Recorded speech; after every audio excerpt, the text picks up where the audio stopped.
বাঁশি বাজানো শেখার জন্য প্রথমে আপনাকে মাইন্ড সেট আপ করতে হবে এবং এরপরে মাইন্ড সেট আপ করে ধৈর্য ধরে প্রতি মিনিমাম 1 ঘন্টা আধা ঘন্টা অনুশীলন করতে হবে। পাল্টা সারগাম শিখতে হবে। সারগামটা তো প্রথমে অবশ্যই শিখতে হবে।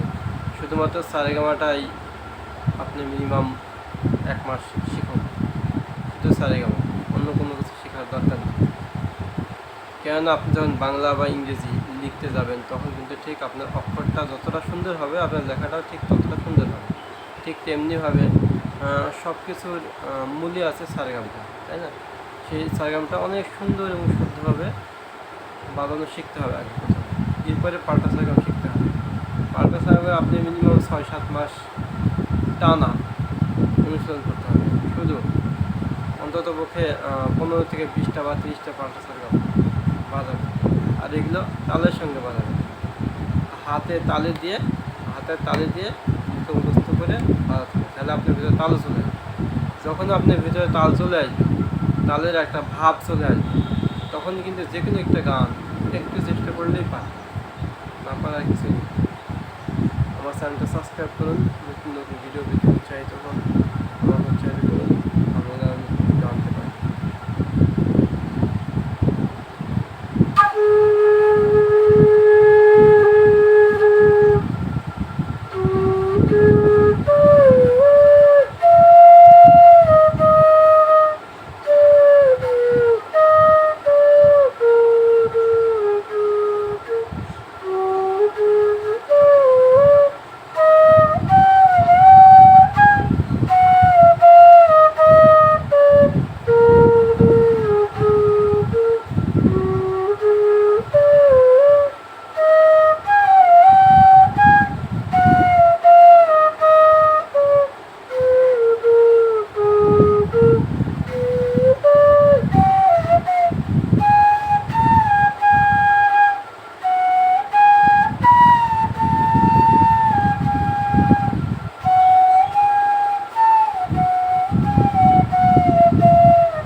আমি এটা ভৈরবের আগের কিছু অংশ বাজালাম।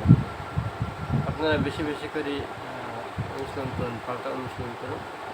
আর পরবর্তী টিউনের বাঁশি কিনতে চাইলে আমার কাছ থেকে নিতে পারেন। সব ধরনের বাঁশি আছে এবং সারা বাংলাদেশ সহ বিশ্বের যে কোনো প্রান্তে কুরিয়ার সার্ভিস আমাদের পৌঁছে দেওয়া। ঠিক আছে ভিউয়ার্স, ভালো থাকবেন।